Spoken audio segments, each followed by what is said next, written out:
Hello students, ये देखिए आज सर आपको जो मतलब हमारा लेसन जो 2 चल रहा है, इस 2 लेसन की एंडिंग हो गई है क्योंकि ये लेसन बहुत बड़ा हो गया था हमारे लिए। और वाकई में ये स्टूडेंट्स लेसन जो है, आप जिन जिन स्टूडेंट्स ने बुक ख़रीद ली है वो आप देख सकते हैं कि एसएसटी का चैप्टर नंबर 2 कितना बड़ा है। ठीक है, क्योंकि ये एक पूरा स्टूडेंट्स आपको एम्पायर के बारे में बता रखा है कि अंग्रेज़ों के एंट्री करने से लेकर के और पूरा 1857 की नियर अबाउट रिवोल्ट तक आपको बता रखा है इसके अंदर। तो स्टूडेंट देखिए, लास्ट वाले वीडियो के अंदर सर ने आपको वॉरेन हेस्टिंग के बारे में बताया था कि वॉरेन हेस्टिंग जैसे ही हमारे भारत के अंदर आया था और उसने मतलब अपने दिमाग से जो लॉ व्यवस्था बनाई थी और लॉ व्यवस्था के अकॉर्डिंगली उसने जिन कोर्ट्स का मतलब निर्माण करवाया था, एक फौजदारी कोर्ट थी और एक सिविल कोर्ट थी।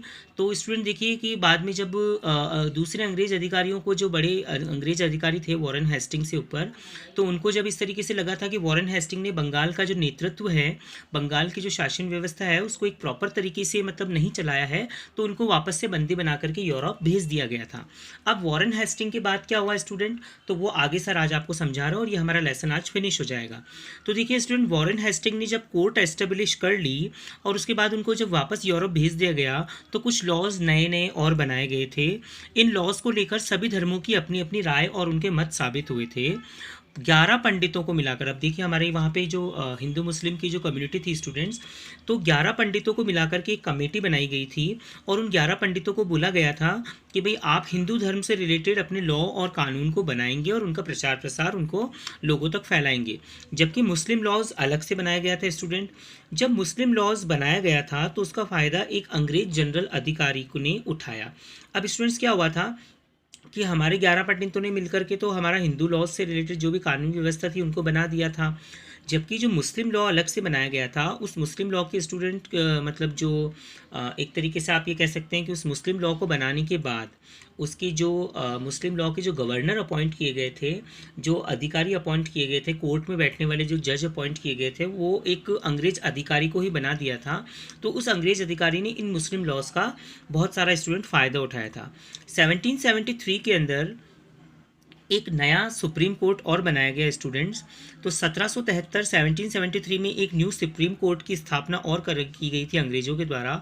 और सुप्रीम कोर्ट के अंदर स्टूडेंट एक रेगुलेटिंग एक्ट, ये देखिए, ये नाम देखिए आप लोग, सुप्रीम कोर्ट के अंदर क्या हुआ था, एक रेगुलेटिंग एक्ट पास हुआ था 1773, इसको कहते हैं रेगुलेटिंग एक्ट 1773 बनाया गया या ये पारित हुआ था, जिसमें सुप्रीम कोर्ट के आदेश के ऊपर एक छोटी कोर्ट और बनाई गई थी स्टूडेंट, जिसे सरदार निजामत कोर्ट का नाम दिया गया था। यानी कि इनके मार्फत इनके सुप्रीम कोर्ट ने एक ऑर्डर दिया था कि एक छोटी कोर्ट और बनाई जाए और उस कोर्ट का क्या नाम रखा गया था, सरदार निजामत कोर्ट रखा गया था। जो कहाँ पर स्थापित की गई थी, सरदार निजामत कोर्ट कलकत्ता के अंदर स्थापित की गई थी। उसके बाद भारत में अलग अलग बड़े बड़े शहरों के अंदर स्टूडेंट जैसे ही टेरिटरी बढ़ती जा रही थी और अलग अलग क्षेत्रों के अंदर हमारे भारत को जो बड़ी बड़ी टेरिटरीज़ होती थी उनको अलग अलग क्षेत्रों के अंदर जैसे ही बांटा जाता था, तो स्टूडेंट अलग अलग क्षेत्रों के अंदर क्या हुआ कि अंग्रेज अधिकारियों ने जो सुप्रीम कोर्ट की स्थापना की थी और एक छोटी सदर कोर्ट की स्थापना की थी, तो सदर कोर्ट वालों ने क्या किया था, कलकत्ता की कोर्ट ने यह आदेश पारित किया कि जितनी भी छोटे छोटे जो क्षेत्र हैं वहाँ पर अलग से क्या किया जाए, शासन व्यवस्था को और अच्छा चलाने के लिए नए नए कलेक्टर्स को अपॉइंट कर दिया जाए। तो अब वो कलेक्टर क्या करते थे, उस क्षेत्र के मतलब बड़े अधिकारी बन गए थे। तो उन कलेक्टर्स को क्या काम सौंपा गया था, उसके बाद अंग्रेज़ों ने उन कलेक्टर्स को एक जिम्मेदारी दी थी कि सारे क्षेत्र से, यानी कि वो जिस पर्टिकुलर क्षेत्र का कलेक्टर है उस पर्टिकुलर क्षेत्र के कलेक्टर से रेवेन्यू इकट्ठा करने का, उस क्षेत्र का रेवेन्यू इकट्ठा करने का काम उस कलेक्टर का होता था। और वो रेवेन्यू किसको दिया जाता था स्टूडेंट, अंग्रेज अधिकारियों को सौंप दिया जाता था। उसके बाद में क्या हुआ स्टूडेंट, जैसे जैसे आगे जैसे समय बढ़ता गया तो अंग्रेज़ों ने नई नई आर्मी रखना शुरू कर दी थी। फर्स्ट के अंदर क्या हुआ था कि अंग्रेज़ों ने जैसे ही आर्मी की स्थापना की थी तो उन्होंने सबसे पहली इन्फेंट्री बनाई गई थी। इन्फेंट्री का मतलब होता है स्टूडेंट्स कि पैदल जो फ़ौज होती है पहले के ज़माने के अंदर, कहाँ पे आज जैसे हमारे पास फ़ौज के पास टैंक है, मशीनरीज़ है, गन है, प्लेन है एक से जगह दूसरी जगह आने जाने के लिए, तो पहले के ज़माने के अंदर इतनी सुख सुविधाएं नहीं होती थी, तो वहाँ पर पैदल फ़ौज कहलाती थी जिसे इन्फेंट्री का नाम दिया गया था। उसके बाद में स्टूडेंट्स क्या हुआ कि इन्फेंट्री के बाद में जब अंग्रेज़ अधिकारियों को लगा कि भाई इन्फेंट्री से काम नहीं चलने वाला, तो इन्फेंट्री जो होती थी स्टूडेंट, ये तीर अंदाज़ी करने के अंदर बहुत माहिर होते थे। पैदल जो फौज होती थी वो तीर अंदाज़ी करने में माहिर होती थी। बाद में इन्होंने क्या हुआ स्टूडेंट, काविलेरी रखी। काविलेरी का मतलब होता है घुड़सवार, कि मतलब फौजी जो है वो घुड़सवार होकर के और युद्ध करते थे, लड़ाई करते थे। लेकिन जब स्टूडेंट्स क्या हुआ कि जब हमारे जो दूसरे और बड़े बड़े देश थे, बर्मा और अफ़गानिस्तान, तो वहाँ के नवाबों ने अंग्रेज़ों के ऊपर जब वार करना और हमले करना शुरू कर दिया, तो अंग्रेज़ लोगों को लगा कि इनके पास में तो कार्वेलरी और केवल इन्फेंट्री ही है, तो हमारे पास में तो मशीन और गन्स हैं ही नहीं। तो अंग्रेज़ अपने आप को वीक महसूस करने लगे थे। अब देखिए स्टूडेंट कि अंग्रेज़ पहले जब यूरोप से भारत आते थे, तब उनको समुद्री यात्राओं के द्वारा 6 से 7 हफ्ते लग जाते थे यूरोप से भारत की यात्रा करने के अंदर। लेकिन जैसे जैसे हमारी टेक्नोलॉजी आगे बढ़ी और समय आगे बढ़ता गया, तो अंग्रेज़ जब वापस से यूरोप जा कर के यहाँ से जो माल लेकर के जाते थे और उसको यूरोप में ले जा कर के अधिकतर दामों के अंदर जब वो बेचते थे और उसका जो रेवेन्यू और उसका जो अधिकतर पैसा कमाते थे, तो उन्होंने भारत में जल्दी से पहुँचने के लिए उन्होंने बहुत सारे स्टीम इंजन्स को हायर किया। और जब उन्होंने स्टीम इंजन का यूज़ किया, तो अब उनकी जो यात्रा होती थी स्टूडेंट्स, वो 3 हफ्ते ही लगते थे। मतलब पहले 6 से 7 हफ्ते लगते थे, लेकिन स्टीम इंजन आने के बाद में उनके कितने टाइम लगने लगा, वो 3 हफ्ते के अंदर ही भारत पहुंच जाते थे। अब ये अंग्रेज़ों की दास्ता क्या होती थी स्टूडेंट, अंग्रेज़ क्या थे, अंग्रेज़ों ने हमें दास बना रखा था, गुलाम बना रखा था। तो ये अंग्रेज़ों की दास्ता भारत के साथ साथ में दूसरे देशों के ऊपर भी हावी होने लगी। मतलब जब हमारे ऊपर अंग्रेज़ों ने हमारे ऊपर मतलब हमें गुलाम बना दिया, तो उसके साथ साथ ये और देशों के अंदर में भी ये ब्रिटिशर्स, डच लोग जो थे, पुर्तगाली थे, फ्रांसीसी थे, ये और देशों के अंदर भी ऐसा ही काम कर रहे थे।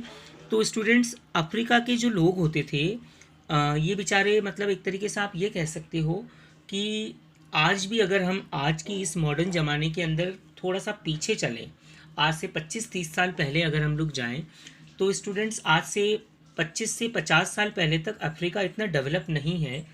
अब हो गया है, अफ्रीका बहुत एडवांस हो गया है, जैसे और देश एडवांस हो गए हैं। लेकिन पहले अगर हम लोग उस ज़माने की बात करें 17वीं सेंचुरी की, तो वहाँ के जो लोग होते थे स्टूडेंट अफ्रीका के, उनको ये अंग्रेज़ अधिकारी पकड़ करके यूरोप ले जाते थे और वहाँ पर उनको स्लेव बना दिया जाता था। मतलब एक तरीके से बंधुआ मजदूर बना दिया जाता था और उनसे वो लोग कम दामों के अंदर मजदूरी करवाते थे। 1834 जब आया, तो ये अफ्रीका के अंदर लगभग बहुत हद तक स्लेवरी को समाप्त कर दिया गया। मतलब लोग जागरूक हो गए थे और वहाँ पे स्लेवरी सिस्टम हट गया था। अब देखिए, इस लेसन को जब मैं एंडिंग पे लेके जा रहे हैं सर, तो इसका कंक्लूजन क्या निकलता है बच्चों, कि इस लेसन को हमने शुरुआत की थी ट्रेड टू टेरिटरी। ठीक है, अंग्रेज़ों ने हमारे भारत के अंदर केवल जब वो आए थे, तब वो व्यापार करने के हिसाब से आए थे, ट्रेड करने के हिसाब से आए थे। उन्होंने ये नहीं सोचा था कि ट्रेड करते करते क्या हुआ स्टूडेंट, उनके मन में लालच बढ़ने लगा। भारत के अंदर अथाह धन संपदा उनको नज़र आई कि भारत तो सोने की चिड़िया है, यहाँ पर कब्जा कर लिया जाए और यहीं पर हुकूमत चलाई जाए। तो उन्होंने क्या हुआ स्टूडेंट, अंग्रेज़ सिर्फ व्यापार करने आए थे, लेकिन वो भारत पर कब्जा जमा करके उन्होंने भारत को बहुत लूटा। आगे देखिए स्टूडेंट कि एक तरीके से उन्होंने मतलब क्या किया, उन्होंने हर्ट किया। अंग्रेज़ों ने सिर्फ व्यापार करने के लिए आए थे, लेकिन बाद में उन्होंने हर्ट किया किसको, हमारे यहाँ के रूलर्स, हमारे यहाँ शासकों को हर्ट किया, साथ में हमारी डिग्निटी को भी उन्होंने बहुत हर्ट किया। 1857 की अगर हम बात करें, तो ये एक वास्ट एम्पायर, एक बहुत बड़ी क्रांति हुई थी। 1857 की क्रांति, जो आप लोग नाम सुना है आप लोगों ने, उसको सर आगे लेसन आएगा उसमें पढ़ाएंगे।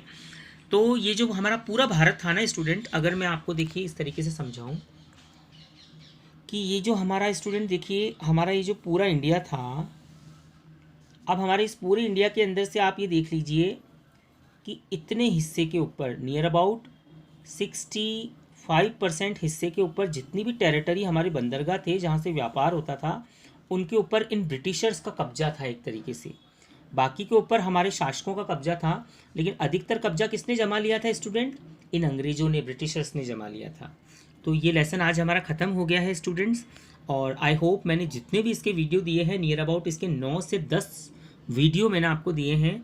अगर किसी स्टूडेंट्स ने नहीं देखे हैं तो स्टार्टिंग से अपने 8th क्लास के ग्रुप में जाना, अपने स्कूल के ग्रुप में, और इन वीडियोस को आप वॉच कर लेना, क्योंकि मैं आपको बता दूं कि इस लेसन से, ट्रेड टू टेरिटरी से, आपके 8 नंबर के क्वेश्चन बोर्ड में आते हैं। ओके। आई होप आपको सबको ये लेसन अच्छा लगा। अच्छा, बहुत लंबा था students. Have a nice day. Next class के अंदर सर हिंदी व्याकरण लेंगे अब आपका।